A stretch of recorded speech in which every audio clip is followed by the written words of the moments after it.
આગામી 24 કલાક આ જિલ્લાઓ માટે ભારે જાણો હવામાન વિભાગનું લેટેસ્ટ અપડેટ।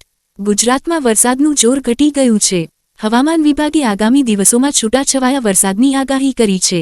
આગામી 24 કલાકમાં ઉત્તર ગુજરાત, મધ્ય ગુજરાત, પૂર્વ ગુજરાત અને દક્ષિણ ગુજરાતના કેટલાક જિલ્લામાં છૂટાછવાયો વરસાદ વરસી શકે છે। અરવલ્લી, મહીસાગર, દાહોદ, પંચમહાલ, ખેડા, આણંદ, વડોદરા, ભરૂચ, નર્મદા, વલસાડ, નવસારી, ડાંગ, તાપી, સુરતમાં હળવા વરસાદનું અનુમાન છે।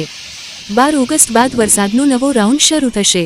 સૌરાષ્ટ્રમાં ગીર સોમનાથ, રાજકોટ, જૂનાગઢ, પોરબંદર અને દરિયાકાંઠાના વિસ્તારમાં હળવાથી મધ્યમ પ્રકારનો વરસાદ વરસી શકે છે।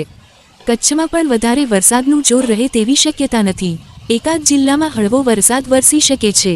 હવામાન વિભાગની આગાહી મુજબ ગુજરાતમાં આગામી સપ્તાહમાં પૂર્વ ગુજરાત, દક્ષિણ ગુજરાતના જિલ્લામાં હળવાથી મધ્યમ વરસાદનું અનુમાન છે।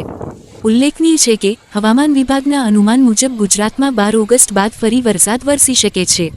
હવામાન વિભાગની આગાહી મુજબ દેશભરમાં ઓગસ્ટમાં સામાન્ય વરસાદ રહેશે।